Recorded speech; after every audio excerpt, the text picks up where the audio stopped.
ready? I'm Vin. I'm Sori. That's Booby. Culpy and Chip. Oh, did you move Ghosty? I did. All right, shout out to the big homie Matt. On our Patreon tier, we have a $75 partner tier. Yep, where you can get your song just bumped to the top of the list. Did we fix that? Yes, we did. It was blocking some people out of it because I had put a restriction so we could only get a certain amount because I wanted to make sure that we could spread ourselves out properly. But I think that we have a good handle on things right now, so that is now open back up if anybody else would like to jump on there. That's a good problem to have, I know, right? Incendiary, the name of this record is Cost of Living. For timely topical political commentary, you can hit us up in Middle America with Vin and Sori. By the time you're watching this, there'll probably be a new episode up. If these antibiotics will do what they're supposed to do. Is my mouth swollen? Swollen over here, right? Yeah. Good times. It's been the last 2 days from hell. So, let's go. Incendiary, let's do it. And go.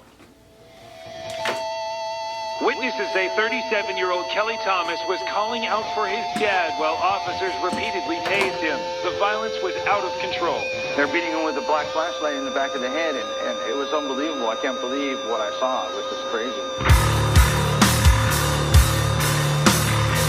Absolute facts are, my son was brutally beat to death by police officers. I mean, nobody deserves to be beat to death like that. It hurts a lot to know that he died in such pain. You'll never forget his face. We're away from the forbidden state. Swearing to serve and protect. Shielding guns of vengeance shame. You'll never forget his face. We're away from the forbidden state. Swearing to serve and protect. Shielding guns of vengeance shame.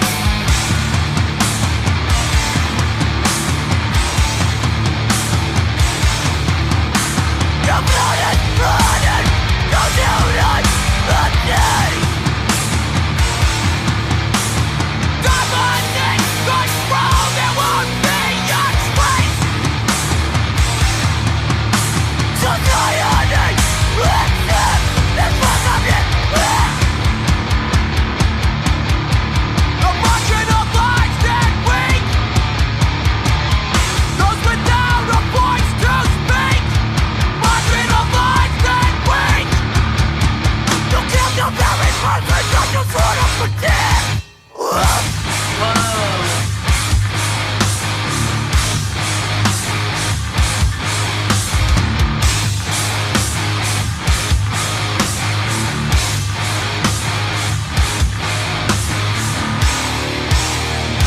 You serve nobody but yourself.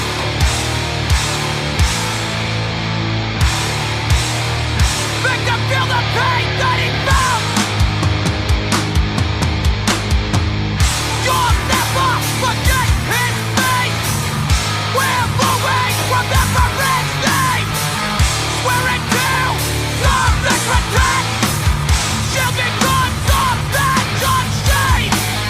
You'll never forget his face. We're away from the forbidden state. Swearing to serve and protect. The shield becomes a badge of shame. Wow. When was this put out? 2013. Wow. I think there was a situation where somebody got tased to death. Oh, really? Yeah. The cops tased a kid to death. Was it a racial thing? Probably. There's so many of them. Police will not be charged in shocking death of man. Taser 18. Yeah, so I don't know, but there was a pretty big case a couple years ago where the cops did that. Yeah, I mean, obviously I think there are racial elements to this police brutality stuff, but there's that movie that I wanted to watch. It was that Yale experiment when they broke people up in 10 guards and they had 10 So a lot of it has to do with when you give people sort of the this kind of divine authority that police officers walk around with.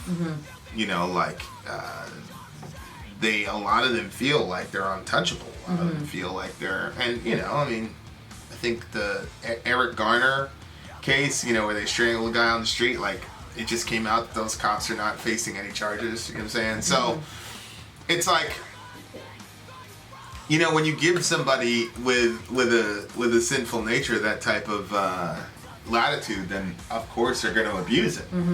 Now race comes in the sense of, you know, it was funny because they had the Somali cop, the black Somali cop that shot the white lady, the white visitor.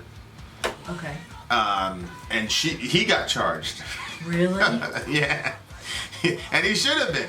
She was completely unarmed. He said he feared for his life, but you know, the lady said, well, what the prosecutor said, what harm could this blonde lady have done? You know, it was very, very interesting. It's like, well, I agree. She didn't do any harm, and you know, he was rightly prosecuted. Now, if we could just apply that logic. Yeah, because they would have said, this poor officer feared for his life because of this thug. Yeah. Yikes. So it is very interesting to me when the black officer kills the white lady. It you know, immediately it's over. You know, the guy is guilty. So yeah, after a black cop was convicted of killing a white woman, and again, I want it clear. Yeah, he's sentenced to 12.5 years. And he should be sentenced to life in prison. Wait, what happened? So remember this? No. It was the black Somali cop went and he shot this white lady in her yard, and she was unarmed, and he said he feared for his life. You know, the typical thing that they say when you shoot an unarmed person. And this brother thought that the same excuse could be used across the board. No, not true. You know, Mr. Norshan killed her. There you go. Jeez. Yeah. She was 29. How old was she? She was very young, beautiful woman. Yeah. There have been no trial if Noor's victim was African American or Native American. I think the vast majority of our people in our movement believe that. Obviously, we all know. We all know. We all know the deal. But like I said, I'm happy. I'm happy that he got charged because you can't just. Well, it should be like that across the board. You can't just shoot people. Yeah. No, you shouldn't be able to just shoot people. You know, so you know, it's one of those things where I'm very, very happy that he got. But it is very convenient that the one time it happens that there you are. Yeah. But so yeah, obviously I believe there's a racial, you know, aspect to it. And again, you look at the Eric Garner case and you know, it was clear. But you know, it is what it is. There's nothing you can do about it. Yeah. There is the most recent reported decision in the Eric Garner case, and 5 years after Mr. Garner's dying words, "I can't breathe," became a rallying cry. The Justice Department said it would not pursue charges against the New York City police officer. So I guess if you camera and everything. Yeah, and they didn't feel threatened for their lives. Obviously, they had the brother in a rear naked choke. But you know, there was multiple people on him. You know, I mean, hey. So it's obvious, you know, those two cases, you know, those verdicts being out, you know, within about 24 hours of each other. It's very, very interesting. What? I just would flip out. Like, he had people that were standing around that were like if somebody had you down like that and you couldn't breathe and you were saying you couldn't breathe, I'd be flipping out. Yeah. Like, how stressful to like watch someone die in front of you. Yeah. I mean, you know, it's just a matter of time. You know, when you, I'm not saying it's good, but it's one thing if you're shot and killed, if you're just randomly killed by, you know, a bad person on the street, it is what it is. But when the people when you have a class of people who get to kill other people with no recourse whatsoever, it's just a matter of time before people say, well, yeah. if I get stopped, there's a good chance I might die anyway, and there won't be injustice for me anyway. So I don't think that's on a macro level a smart way to go about business, but it is what it is. And I'm not calling for people to do anything, but I do know human nature, and I do know that people are. Oh yeah, of course. People can only get pushed for so long before less rational voices start. Well, I think too that like interracial couples kind of brings it forward too, because we're not used to that sort of treatment, so like my eyes are more open to, I was talking to another interracial couple last night, and I was like, because the wife is also white, and I said like, isn't it like a crazy feeling to know like you got away with shit you shouldn't have been able to get away with when you were a teenager, right. But if your kids do the same thing, they could get shot. Right. Like if you're talking to other, right. Other people that are not in the same situation, they don't realize how serious. They're probably, oh, that's just being dramatic. But like when it's Trayvon Martin, right? How old was he? Yeah, he was about 13, 14. Yeah, like you Not hear sure. stories like that, and you see, and you're like, okay, and then the guy doesn't get in trouble, and gets a GoFundMe. That wasn't even a cop. That wasn't even a cop that shot Trayvon. That was he was just like the neighborhood watch guy. The guy with the history of domestic violence, and right. the guy with the history of assaulting a police officer. Right. So I'm like, when you know stuff like that, and then you have children that are not white like you're like, this could happen. But I feel like that. Like you say, like if we get pulled over and the cop is like sideways with you, and I'm like, what? I'd be like, I'm not used to this. Like, how dare you? Who dare you? Who dare you? Yeah. So I'm like, yeah. So I feel like that also is part of, part of what will bring it forward, because like.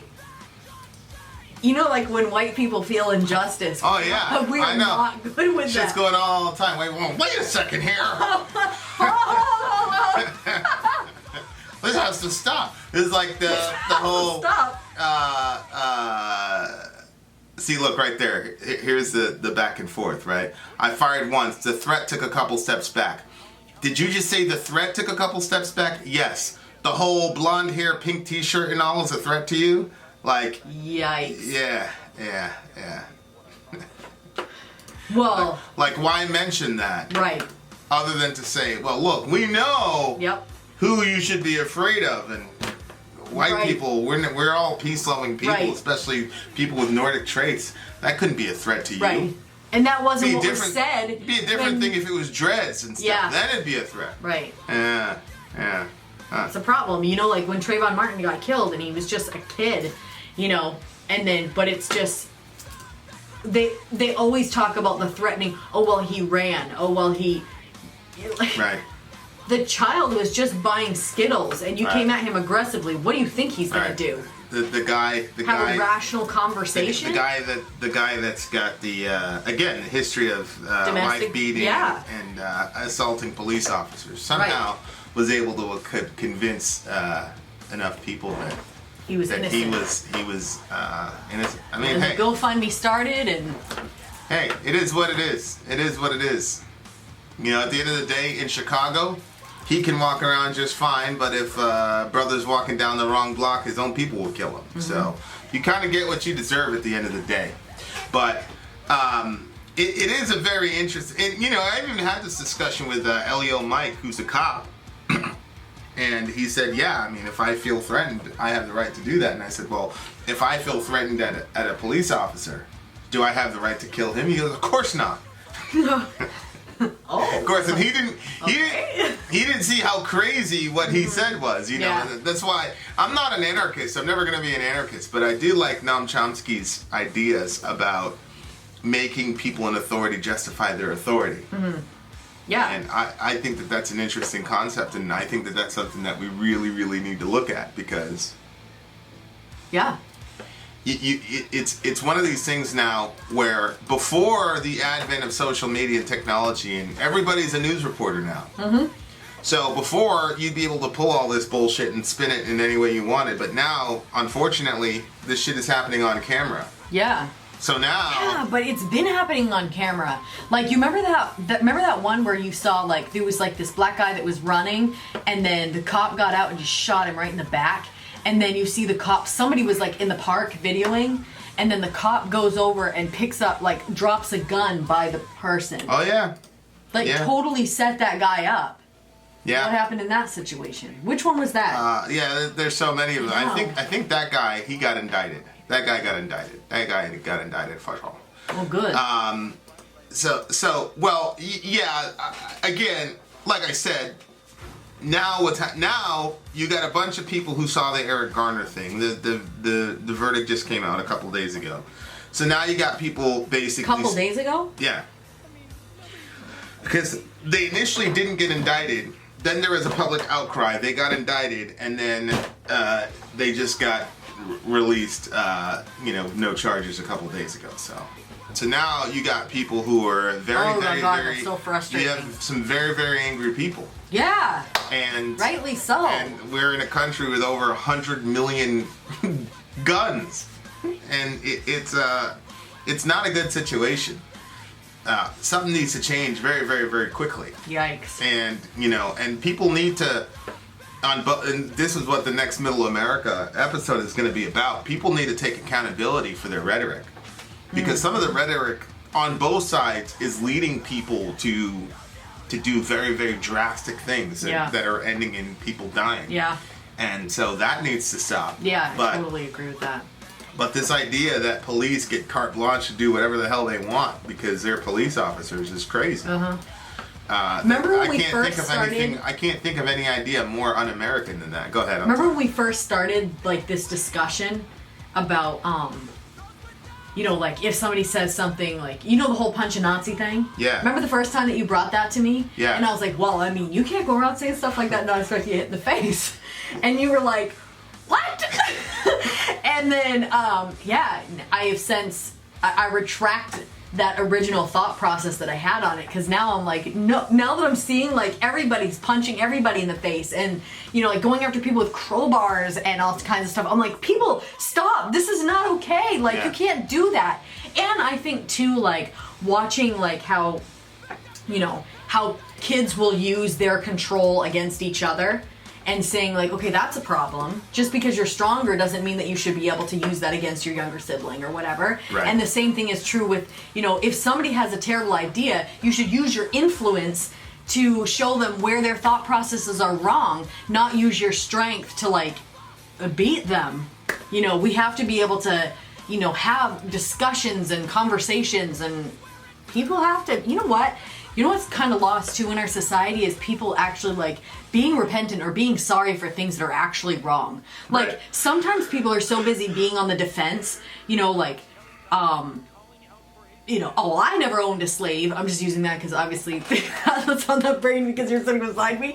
But like, I never owned a slave. But then like, instead of just being like, well, obviously this person's bringing it up because it obviously bothers them still. So like, you know what? I'm sorry that my people did that. Like, I don't think that was right. You know what I'm saying? Like, if people would just be more, instead of being like, yeah, well, I never, whatever, like, stop being so uptight. Like, yeah.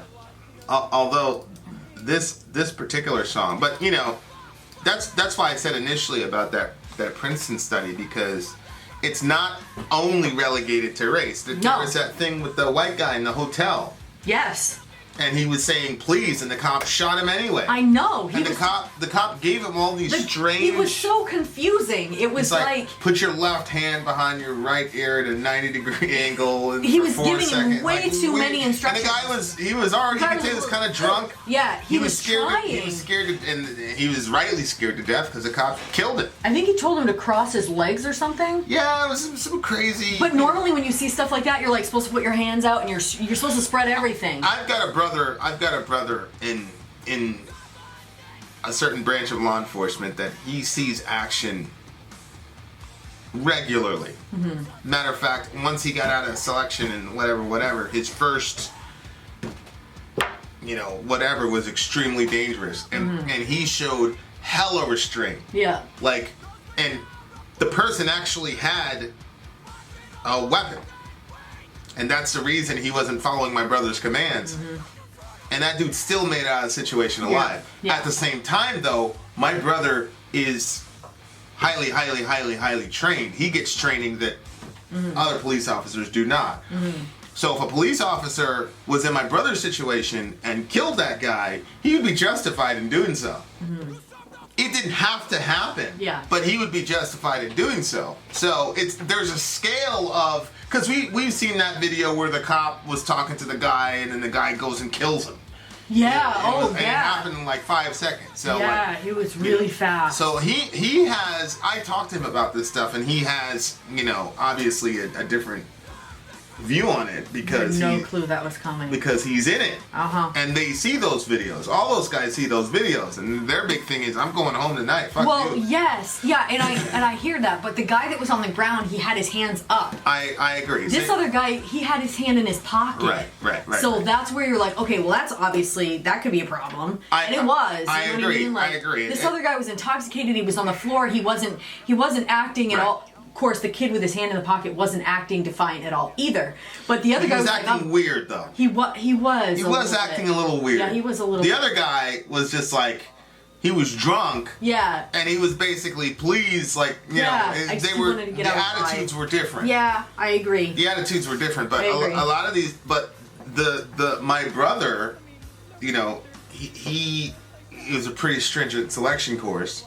And so they do all the psychological batteries and all that stuff. So even if you're physically can do something, if you're psychologically not there, you're out. Yeah. Whereas that's obviously not the case for the police department. Like the guy that shot Philando Castile, had a complete meltdown. Like he did not know how to handle the stress properly. Right. That's obvious. So, so some of it is racism. Some of it is the fact that these guys just get carte blanche to just do whatever they want, and then you see on the media, Eric Garner case, that's out. Like where you have to have video evidence to possibly convict one of these cops, and you may not have, even if you have video evidence, as Garner just showed us. Right.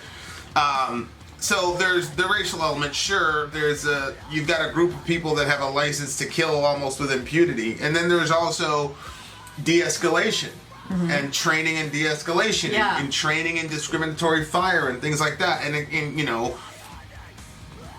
I've got family members who are doing that stuff, but it's for very, very, very specialized groups of people. You know what I mean? It's the same thing with other agencies where you had to really, they were really big on discriminatory fire and being able to be completely active without ending up on CNN. I mean, that was the big thing, is that you had to remain active. You still had to move, shoot, and communicate, but you couldn't end up on CNN. And then they have you watch videos of, what was that Devereux guy went to rescue that girl, and he thought he was popping smoke, but it wasn't a smoke, it was an actual, and he killed the principal.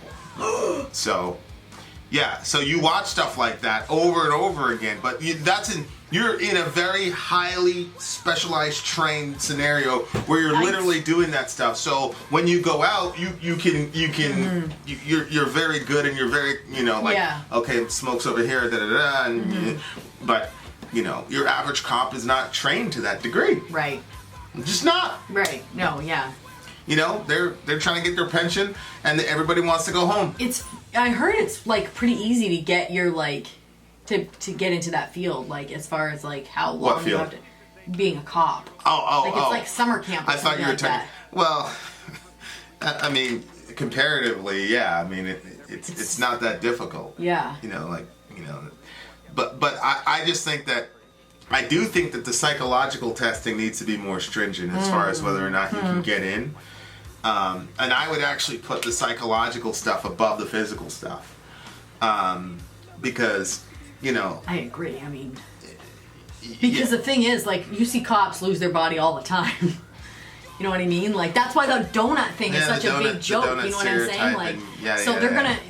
They're gonna lose that probably, but they better have the right mind to be able to accomplish this and not lose it, kill people unnecessarily, or people that are too prideful shouldn't be in that job either, because which is extremely difficult to gauge, right? Because there are certain groups that I've been around where the prerequisite was you had to be an arrogant motherfucker.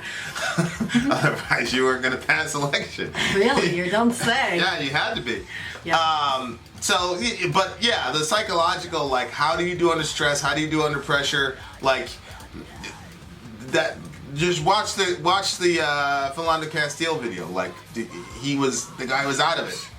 He completely lost it. Yeah. And so the same thing. The one that shot. And Philando Castile, wasn't he the one that was in like a group, like an NRA type of? Yeah, he was part of the. I'm pretty sure he was in the NRA, but Yeah. he was a black gun owner, and he said, I've got a firearm here, da da da. And the guy shot him anyway, so... He, honestly, when you watch that video, to me, he sounds like somebody who thought, wow, those other people... Like, I felt like that he looked at the other black guys that got shot as kind of like, well, you guys, maybe they did something, and I felt like that he thought, okay, I'm going to handle this responsibly, and I'm going to get out of this alive. And then it didn't go like that. No. And I think that he was very, very shocked. I was very shocked because I thought he handled himself extremely well. Same thing with Tamir Rice. Tamir Rice, he got shot in under a second, and the cop who shot him had already had he already got flagged because of his psychological issues. It's like, Which one was Tamir Rice? He was a kid that was by himself in the park playing with a toy gun who got killed in under a second when the cops rolled up. That's right. So some of and again, the guy that shot him was he'd already got hit on his psychological exam. So it's one of those things where it's like, it's not as simplistic as saying they're going after black folk. Yeah. I think it's the same thing that happened in Miami, where the guy was laying on the ground. That guy also was not guilty. I know, there's so many of them. When the guy was on the ground and he had his hands up. Yep. And the then white guy? the black guy. Oh. He was on the ground in Miami with his hands up. Oh my word. And they shot him anyway.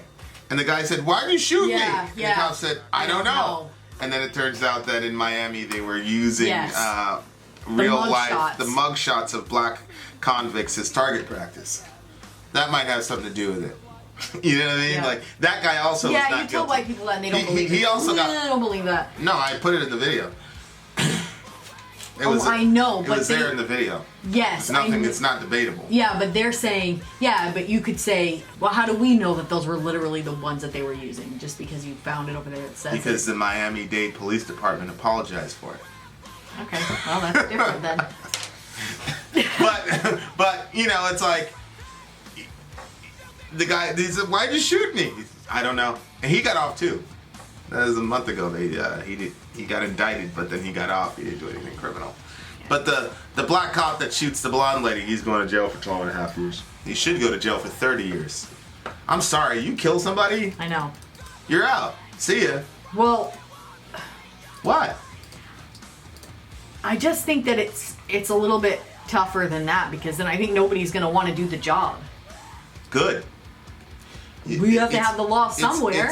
Well, think about what you're saying. What you're saying is, well, if we have high consequences for killing innocent people, then nobody's going to want to do their job. Well, less people will sign up for the job, and that's what we need. I would rather have a city of 2 really, really good cops, and versus a city of 35 trigger-happy cops who are willing to kill somebody with impunity the minute they feel threatened. Yeah, I see what you're saying. I've been in certain situations where I'd be like, "Yo, he's crazy. Like, we're gonna, this is terrible." And the guy goes, "Hey, look, you signed up to die. If you don't want to die, then get out the fucking." Really? Yeah. Stop complaining. Either do your job or get out. Like, stop complaining about it. I can't imagine somebody saying that to you, because you're usually the hardcore one. That's so funny. You were probably like, "Yeah, okay, that's true." And I bet you shut the fuck up. All right, went on the plane, did what we had to do. I'm not surprised. Oh my gosh. But that was actually a good moment for me, because I was like, I didn't sign up here to be safe or whatever. Mm-hmm. You sign up to be a cop, like, it's not a safe job. My brother, he could die literally every day. He could die every day, and people can't know where he lives and all this shit. And my little brother, same thing. Yeah. He So when you join those organizations, I mean, you're the one that should be, dying. You're the one that should be, or dying overseas or whatever. Yeah, I'm not signing up for a job like that. Shouldn't be innocent people. Well, yeah. I don't want to get paid to possibly die. Well, listen, if I'm going to go overseas and do mission work and I know I could possibly die for sharing the gospel, I feel like I was doing mission work. At this point, like, I can't. I'm not good with that because my kids are little. I can't. I'm not that hardcore. I know definitively I'm not. But, like, if eventually, like, maybe I get older and the kids are, like, not babies anymore and, if I go and I know that there's a possibility that I could die, that's different. Well, but I am not going to get a paycheck each week because I survived. But there's a reason that some of these organizations began culling the herd. That's the reason. That's the reason that certain selection processes are so difficult, is because people have this mind of what it's like, and then you get pushed to the point where you're convinced I'm gonna die in this training, and then you hear people have died in training. Yeah. So it's like, oh my God, and then people start to realize, you know what, this isn't for me. I think there's a lot of people who like the idea of policing, they like the idea of being a cop, but they haven't reconciled themselves to the reality that it's a dangerous job and that their community's calling them to be the type of person. And so if I don't want to pay that price, I'm going to be quick to draw because I'm going home. Damn it, that's the idea. I'm going home. But now he's not. He's going to jail for 12 years. Well, the brother's going to jail, but all these other white folk that did shooting they're at home. They're at home just fine. They got GoFundMe accounts. They got their pension intact. All that jazz. Yep. So. Yeah.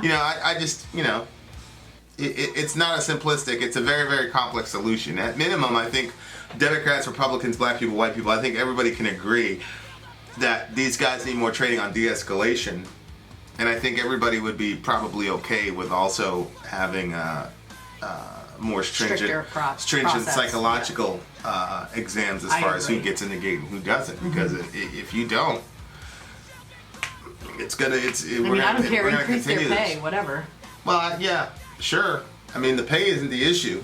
No, I know, but I'm saying, like, if they're gonna put their lives on the line like that, and you have to make it, pay them real good, so it makes it. Well, yeah, I think if you called a herd of 15% of your officers, and then the remaining ones, you give them a boost because, I'm convinced that there are certain, theories of criminology that. You don't need this overarching police presence where the police are ubiquitous to stymie crime. Like you've got countries like Sweden and Norway where, like, with us, we're just so used to living in a police state where you see a cop every 2 miles or something like that. Yeah. You're just socialized like that. There's a lot of countries where people are like, what is a cop doing here? Really? Oh yeah. Oh, really? Yeah. And then a lot of European countries have really, really good ideas about how to police, and some of it is not, cross-platform because Americans have a certain type of ideology, especially when it comes to guns. So it's not going to work across the board. But there are, I saw another thing about, like, a jail in Sweden is like a hotel. It's like a hotel room.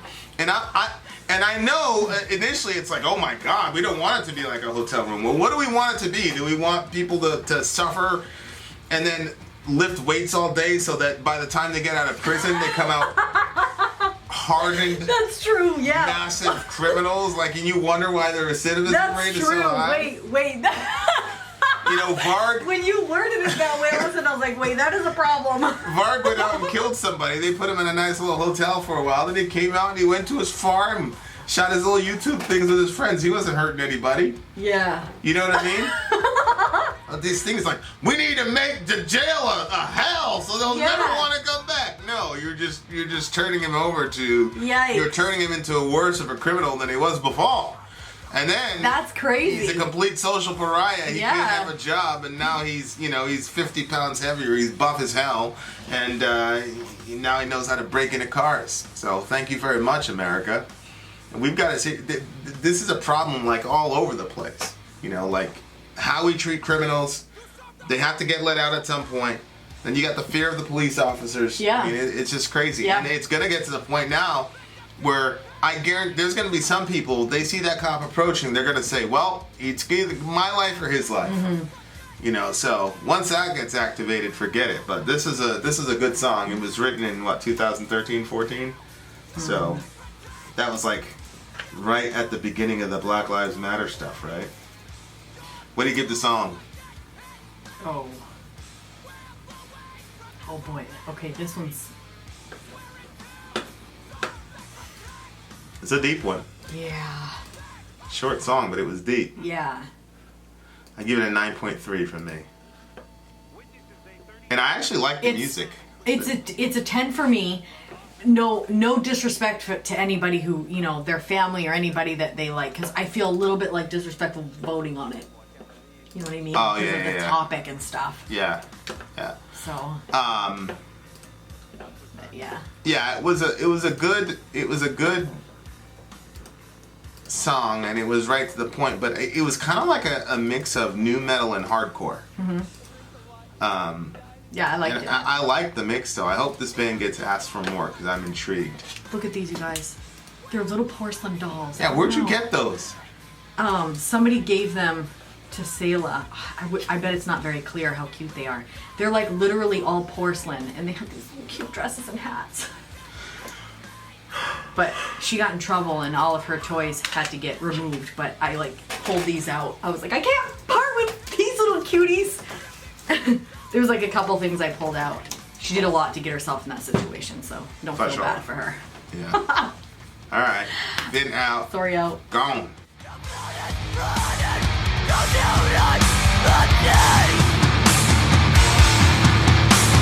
Come on!